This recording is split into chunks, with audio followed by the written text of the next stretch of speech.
Hey everybody, welcome to Represent Jesus Well, an RCC podcast where we uncover ways people endure, live, and lead, and that, like the title, Represent Jesus Well. Today I'm here with a longtime friend, one of the hardest working, most deeply caring people I know, and I've had the pleasure of knowing. Someone who honestly has done more good for this community than we could recount in 30 minutes, and so that's a huge deal. We won't go into that right now yet, but and someone who, bottom line, I just really, really respect.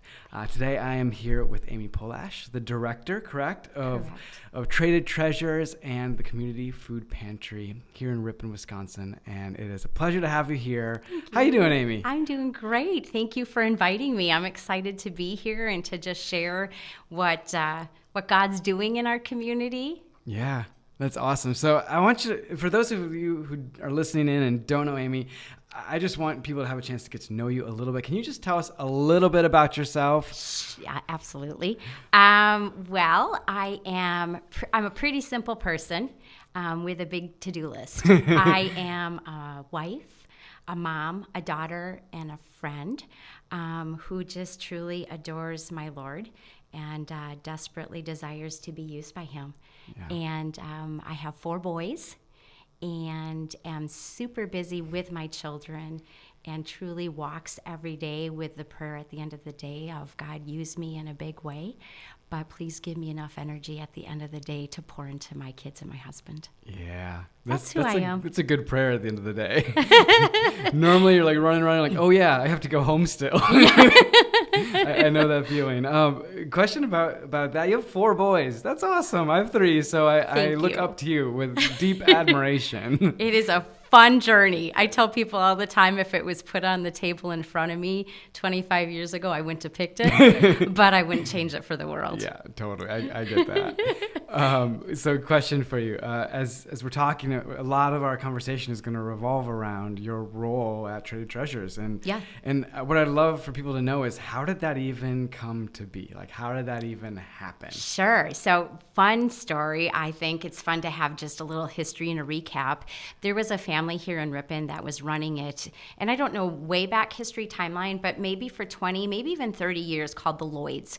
And Donna Lloyd put a plea out to the community in the paper, and somebody who used to attend RCC, his name was Tom, he was a firefighter in town. Okay. And the plea in the paper was, somebody come and take this over or we're just going to close our doors.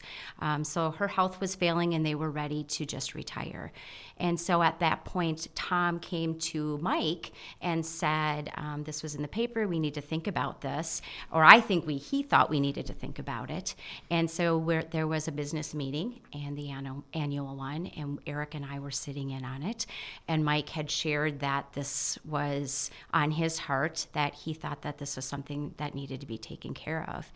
And I was sitting in the meeting with Eric, and I grabbed his leg, and I know he thought inside, oh no, she thinks it's her. For sure. And then after the meeting, I approached Mike and I said, what is this all about? I want to be a part of it. I want to help. Yeah. And at that point, didn't know really all the specifics. Just knew that at that point I was pregnant with our 4th. And I was working. It was beautiful timing, not.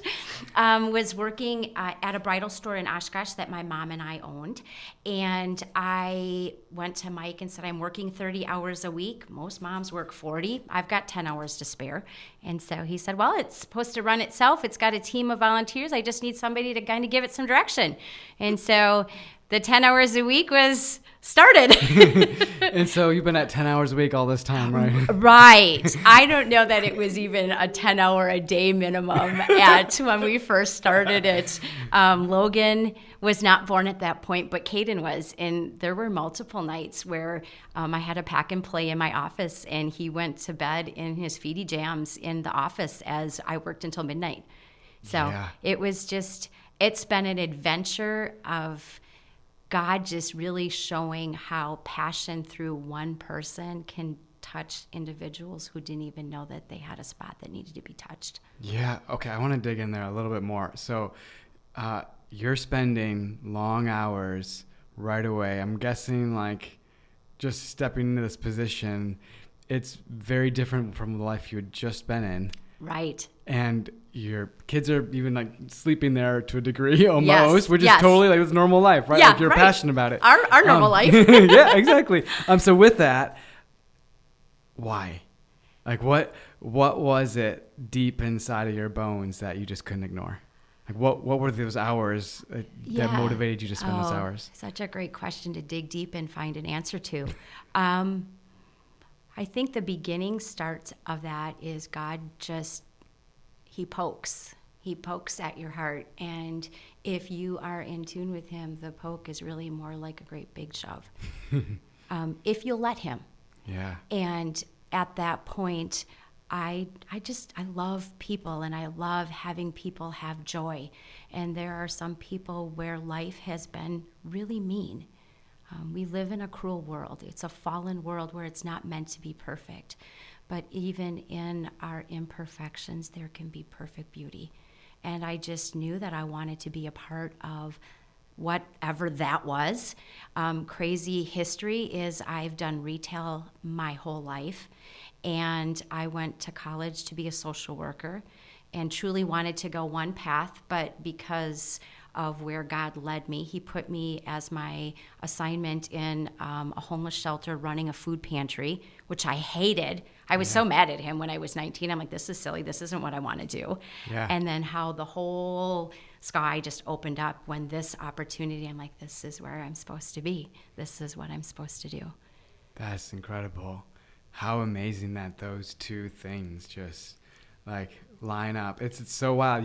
When you're going to school, you never would have predicted this. No. What world does fashion and food pantries work? None. Right? No, there are no places, but except here. Right, right. But you also mentioned like there's this thing that you're doing, like you want to see people have joy. Yes. Well, and sometimes joy comes from a you can do it conversation when they're coming into the thrift store and looking for a cute pair of boots. You know, sometimes the joy is just the conversation. Sometimes it's in a gallon of milk, or a bag of food, or a bed when they've just been relocated because of circumstances we don't want to talk about because they're hurtful and painful and ugly. So we never know what the seed of joy looks like for somebody because it's different for everybody. But it truly comes from God. And if we're in a moment where we're just letting him use us and we live our life with moments of him, the joy is contagious. And that's what we want. That's what I want. Yeah. I want joy to be contagious. And I often find myself so busy at the thrift store. If you've been in there, it's like a great big hamster wheel, me running around doing, and I don't want to miss those moments. And sometimes I'll get home at the end of the day and I'll be like, I missed that moment. I know that I let myself get so busy that I missed that moment. Please give me another opportunity tomorrow, God, to not miss that moment. I'll pause tomorrow. Please don't give up on me. What you're talking about feels a lot like grace. Absolutely. How has your capacity for grace changed over the past 10, 12, 14, 18 years? I don't know how many years now. We are in our 17th year. 17th there. year. Yes. Grace, for me. That's a good question. There's two streets there. Yep. Just really wanting a lot of grace inside of me so that I can be full of grace giving. Yeah. I don't necessarily have to be graceful when I do it, but I just need to have a lot of grace in me so that I can share it with even our volunteers. You know, we've got 45 to 50 volunteers that make Traded Treasures in the Food Pantry work 7 days a week. And we walk in there with our own baggage, every one of us, and now we've not even opened the doors. And so the grace in me is just looking at people with full eyes of potential, whether it's a volunteer, somebody who's donating, or somebody who's come in seeking help. And then really at the end of the day, wanting to make sure that I've given enough grace so that when I go home, my family has enough for me. Yeah. Because I don't ever want my kids to resent ministry because they get roped in. Hauling garbage, Logan, can you come in and haul, 18 totes of garbage for me today? And he always does it with a smile.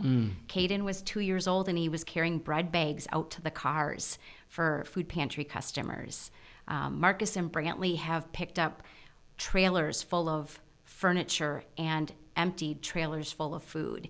So it's been a whole family assignment, not one that they necessarily signed up for. But I'm sure it's formed them.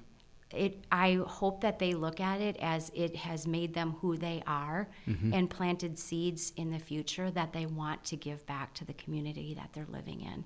Because the way our world is going, we may not have the luxury of retirement for some of our future generations. And if we don't have that seed of service now, nonprofits like Traded Treasures that I'm working at that run 45 volunteers on a weekly basis, we will not be able to commit to the workload or pay for that amount of workload without volunteers. So we need our youth to be committed to loving their communities and finding a few extra minutes that can maybe turn into an hour later to just be a service. Yeah. Okay. There's so many directions. I know I sent you questions, but as we're talking, there's so many things I want to talk to you about that are coming out of this. One of them is, what is the capacity you guys are running at right now? How many families a month are you serving? Oh, well, there's the food pantry service. There's also just helping down in the free store. And then we also have an outreach with Salvation Army, which I sit on their board.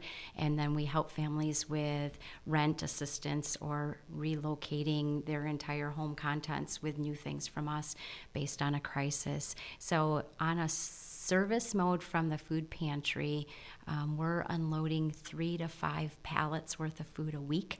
3 to 5 pallets. That's a ton. That's a lot of food. We are striving right now. We're hitting our big push for Thanksgiving, which if I can give a plea out to any family who is thankful, to be very generous right now in your giving. Okay, what does that look like? How does a person actually give to you guys, yes, especially right now? So I want to just spend a little bit of time on this exact thing. So yes, first, with Thanksgiving, what's one thing they can do? And yep, then 2, long term, what does it look like to serve and help at the Traded Treasures and the food pantry? Thank you for that question. So that I could just share, one of the big things for Thanksgiving for us right now is that we are preparing to make up meal bags for 300 families. 300 families. Wow. That will either be used for Thanksgiving or Christmas, depending on families who might be traveling. And the hope really was several years ago, there were multiple places in town that would let families come in and have Thanksgiving on their site. And we had some families that just were sad because they wanted to make the meal in their home, which that was a seed for me. That was God saying, you need to take this on. And so what we did is we started raising funds and writing grants in order to care for families during the Thanksgiving season when, one, the heat bill just got increased. Yep. So that's a scare for many families, and 2, the rising cost of food. And so what we did is if we could sponsor a family and send them out with the entire contents for a Thanksgiving meal, they could prepare the meal in their home as a family unit, have the smells in their home, and carve the turkey together and sit down at a table that is in their home and create that family memory. So it's, 1, it's a meal, but 2, it's a memory for them. Some families don't embrace the sitting down and having a meal because they're just so busy. Yeah. And so this is a day when most things are shut down and we're somewhat forced to be family at a table. Yeah.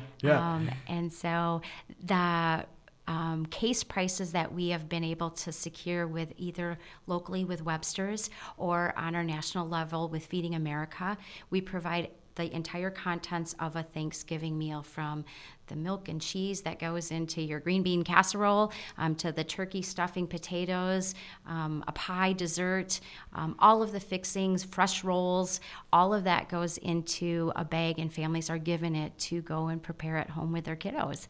That's amazing. So right now, $40 will sponsor a family and their entire meal for Thanksgiving or Christmas.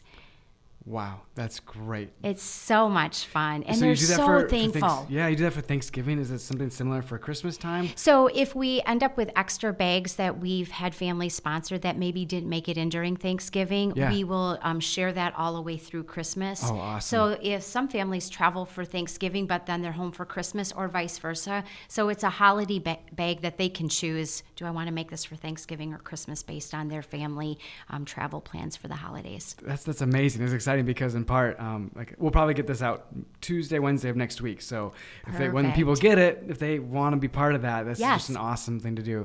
Okay, how about giving stuff, giving volunteer hours, giving money? What are how are these things functioning through Traded Treasures? They all function, and they're all needed. Yeah, totally. Talk us about it, because it's funny because when I talk to people, most of the time the issue isn't so much that they don't want to give; it's that they just don't know where to give and what the most good is going to be done through their giving. And so it's amazing to think, like right here in our own hometown, we have this fantastic thing that does direct to person good, and even like is supplementing their own things with the sale of clothes, because that's how it works, right? Right. Clothes and furniture supplement a big part of your costs. Yes. So if I can be really bold, please, in my ask,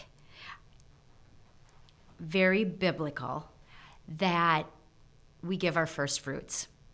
We've taught that for as long as I've been here at RCC, and I love that. And what that means to me is we're giving our best. And so at the church, that typically means financial. Yep. Or it means on Sunday morning, you're coming in with all the energy so that you can give that energy as your best. And everybody has something different that they have in their level of life of what they can give. Sometimes it's financial, sometimes it's time, and sometimes it's stuff. Yep. And so on the financial end, that makes sense to people. On the time end, that makes sense to people.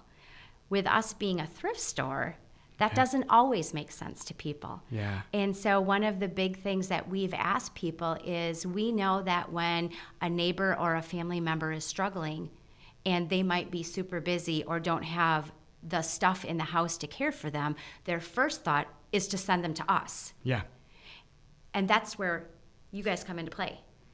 The stuff you send us should be a gift. Should be gift to a family member or a neighbor who needs help. And so what I would be asking is, one of the things, and this is my bold part, is I am very aware that Facebook Marketplace is huge. Yeah.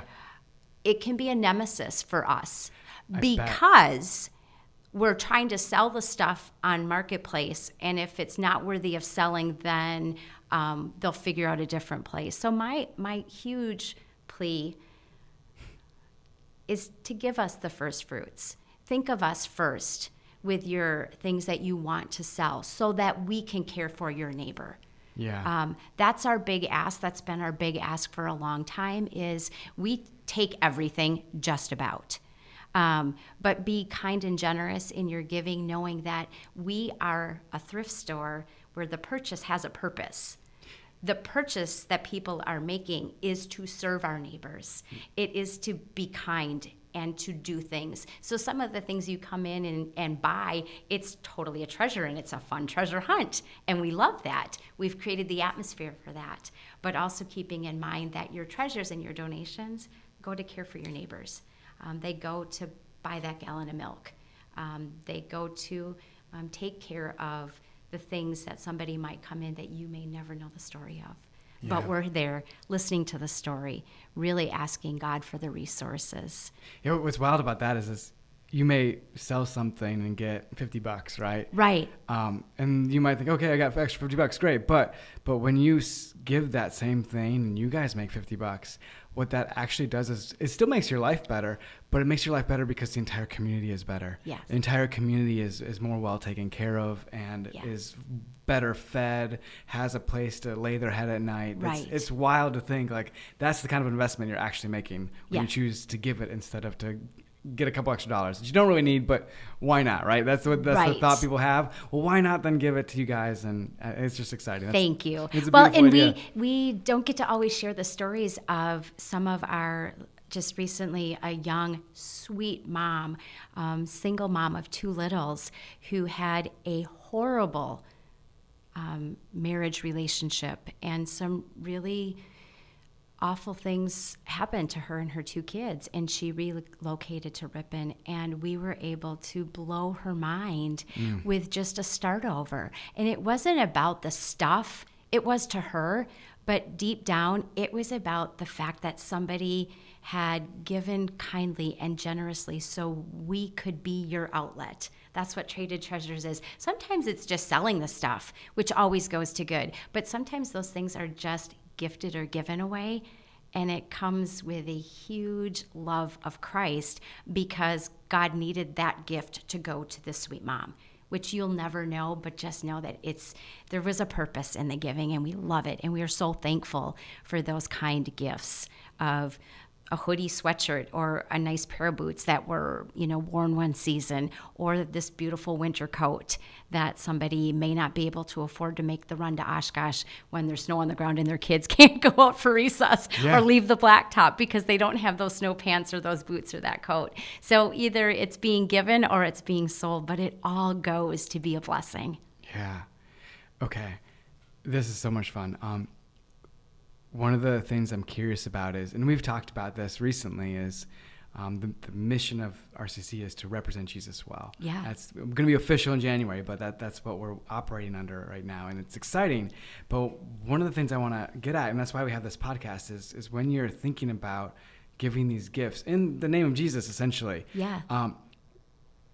How do you want people to feel when they walk in to either the thrift store or the food pantry aspect of it? Like, what are you trying to give to people? How do you want people to experience that? That's a great question. Well, I'll tell you a couple different thoughts on that. One, I want people to walk in and immediately feel joy. I want that place to be full of energy and excitement and full of goodness. I also want people to understand that with us being a volunteer organization, not everybody that volunteers there is a Christian. Yeah.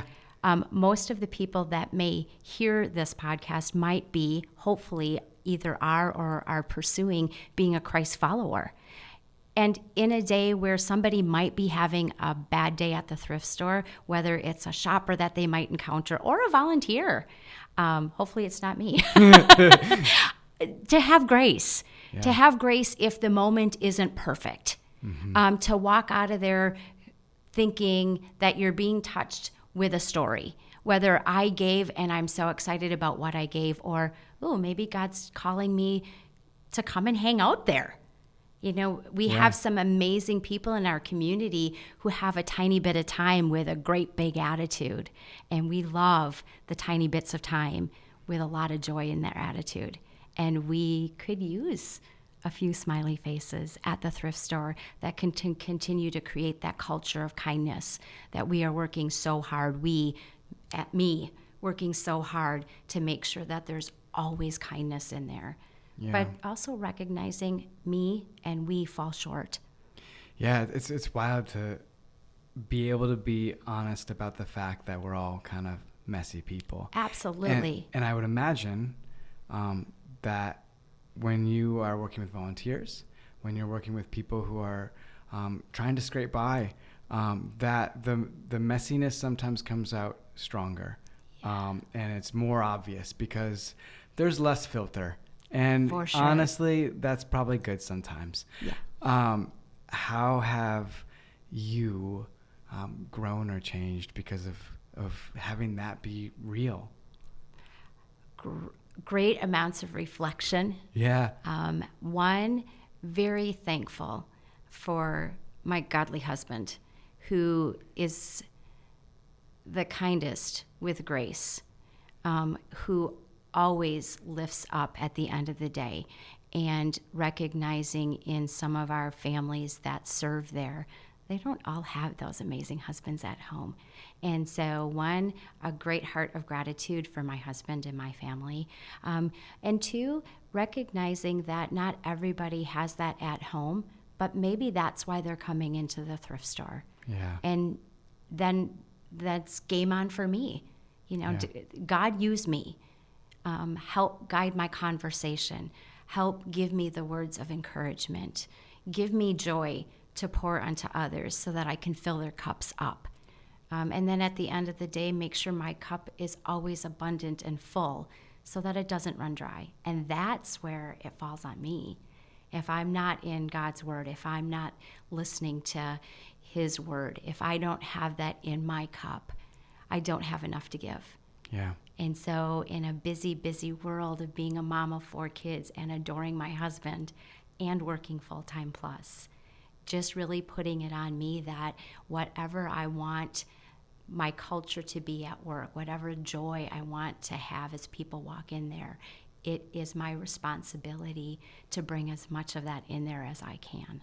Yeah, that's a lofty thing to try to achieve, but it's good. Like when you bring it to a place like it's church too. Like when I think about walking in the doors here, we have the most wide-ranging group of people, which I think is the most wonderful thing in the world. And to walk in and to set a culture of joyfulness when you walk in, where you literally, I've heard this so many times, you walk in and you just feel something. Yes. And you feel like you can belong here. Yeah.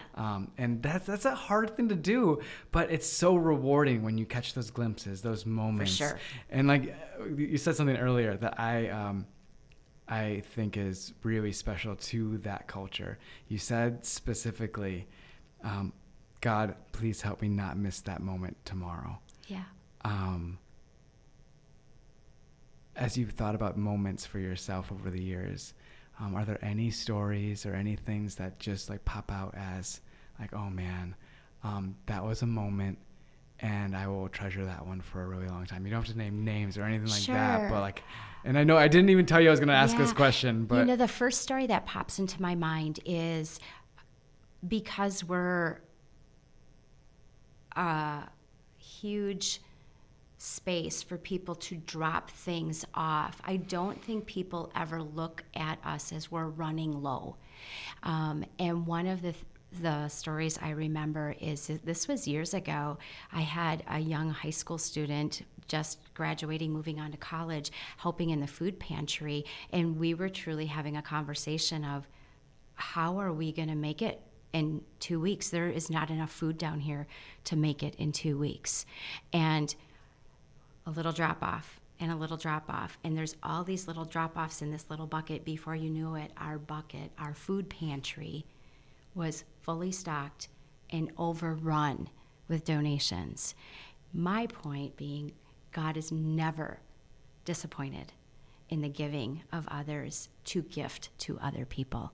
And our little drops in the bucket may not feel like a big deal, but if you could see his big picture, you would know that you're part of his plan. Yeah. And he has always supplied the needs. We often joke that we feel like we have a direct line to God at the thrift store. Yeah. Somebody will come in and say, oh, I'm really looking for a pair of boots in a little boy's size 8. Oh, we don't have any. So I'm like, okay, God, we just need a little boy's pair of boots in a size 8. And I'll take down their name and phone number. And by the end of the week, they come in. Or something silly. I'm like, God, I'm kind of thinking we need a redo in our purse room. Could you just drop off a bunch of purses that are really cool name brands? And he does. Or a bed. And, it's something as simple as a pair of boots, a grand donation of cute purses that I can put online that bring people in to shop, or the request for a bed. Yeah. So what I know to be true is if we work like we're working for God, he will always provide the resources for us to do his work. And sometimes that may be a huge leap of faith, but we just never tell him no. I love that high school / college student. Was their mind blown in that moment? He came back. I don't remember if it was a week or if it was 2 weeks later, and he just looked at me and he's like, what happened? I'm like, God. That's awesome. There was no other explanation other than he did this. Yeah. He knew that we had this conversation, and I don't know where he was with his faith, but I do know that he walked out of there and went, wow, that God that she talks about, he's got to be a pretty big deal, which He is. I love it because one of the things you just said is you have a direct line, and I like to say it here, like we have a front row seat to miracles. Yeah. And it seems like you do too in so many ways. So fun. And that's why, like, if you have time to spare and you can like go down there to spend some time to serve and help, you don't realize like you're getting way more than you're giving, because you get this opportunity to see God work and like experience this moment, and it's grittier and more uncomfortable maybe than you would expect, but in the best possible way. Absolutely. And there's no way you get to experience God working without getting those moments of gritty real life and like talking to real people and seeing God transform them over time and seeing the way a gift can change people. Yeah, and just loving. Yeah. You're working out of kindness and just having in your moment space where you can put God in the center of it, because he's bigger than any spaces. Yeah. And he'll take over. And that's truly what I ask for. God, walk before me and let me be on your team. Mm-hmm. Please be the captain of this huge dream that has been put in our community to just be a place where somebody can come, and whether it's a smile or a cute sweatshirt or a bed or just a kind word, that please let us continue to be that picture of a community that cares. Yeah. Okay, I've got 2 more questions. Yeah. And I might have missed some things. So if there's anything you want to talk about, I want to give you a chance to say any of those things. But the first one is this.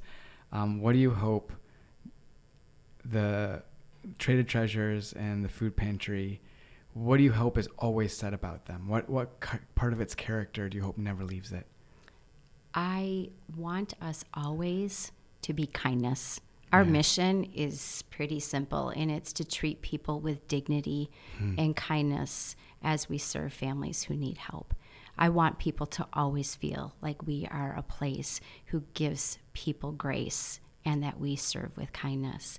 I also want people who come in from out of town to think of our community, that we think that Ripon is our cute hometown, but there are a lot of people that travel through here, and we love being a stop on their map. And what I want people to leave Ripon with is thinking that we are a community who cares by being a community of care. Yeah. And I want people to see that, and I want them to feel that, and I want them to want to come back, whether it's just back to our town or back to our store. That's awesome. I think that's a beautiful way of just thinking about the intricacies of a town, right? Because there's so many pieces to it. And it's so refreshing to think about the way that somebody can walk in and experience dignity and kindness. That's something that you don't get everywhere. Yes. So to feel like you're respected when you walk through the doors of some place is a beautiful thing. No judgment. That's what we need to have in our world. Just no judgment as we share kindness. Yeah. With no expectations of anything to come back. Yeah, exactly. Okay. Big question, and then anything else you want to talk about. Okay. Dreams. You mentioned dreams. What if you were to dream big? Like, what are the big dreams for the future? Maybe it keeps on doing what it's doing. Maybe there's other things that you like have a little excitement about. I'm kind of putting What's a vision? Yeah. Right now, one of the big hopes in my hope chest is that we would be able to do a small expansion. And this is big, and it might not even be under the direction of me. It might be the next person that God chooses to lead after me. But because we are such a community of abundant resources, whether it's stuff or money, I think Ripon is truly blessed with resources.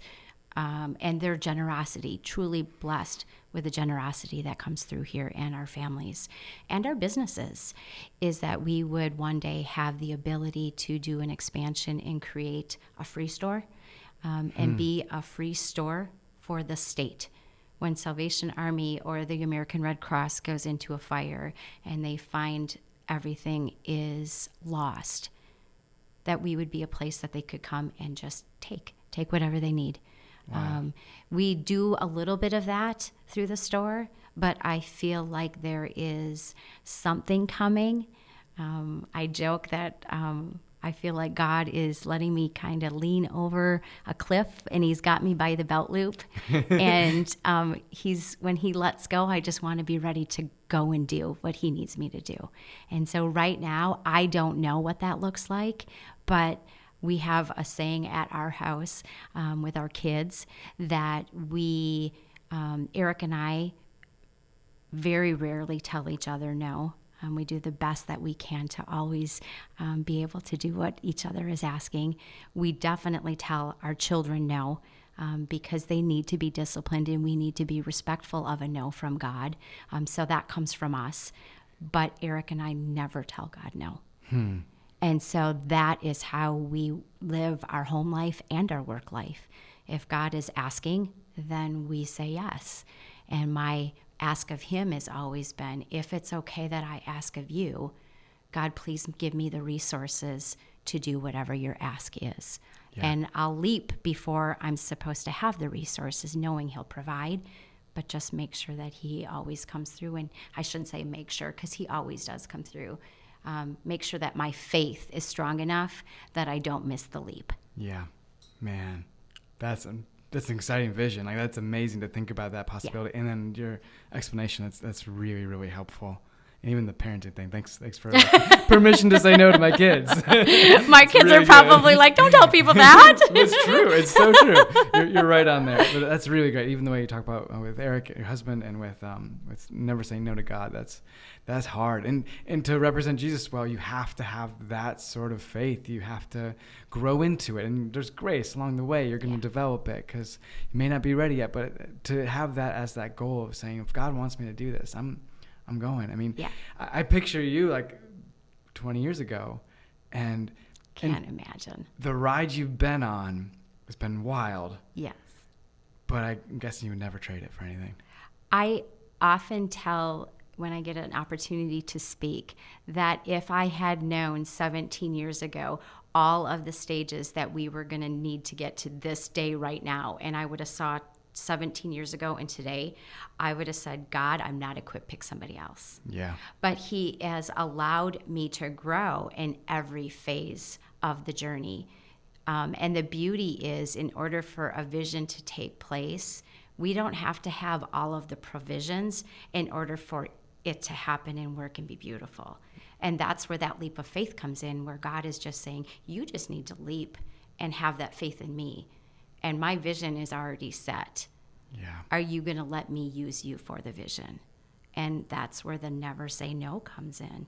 You never say no to God because his provisions are always perfect in timing and perfect in quantity. Yeah, I couldn't agree more.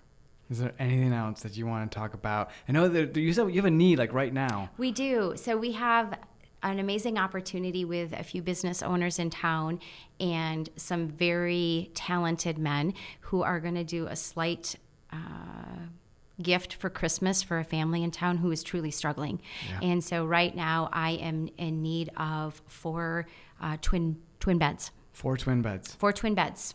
So if you're listening, some twin beds, and God's going, hey, it could be you, I'm saying, yes, it's definitely you. Awesome. That's fantastic. Thank you. Anything else? Anything else on your list? Otherwise? Oh, no, just really right now at this time of year, giving this opportunity. Thank you, Sam, for doing this. Just remembering in the Thanksgiving, when you are so thankful, make sure you do give.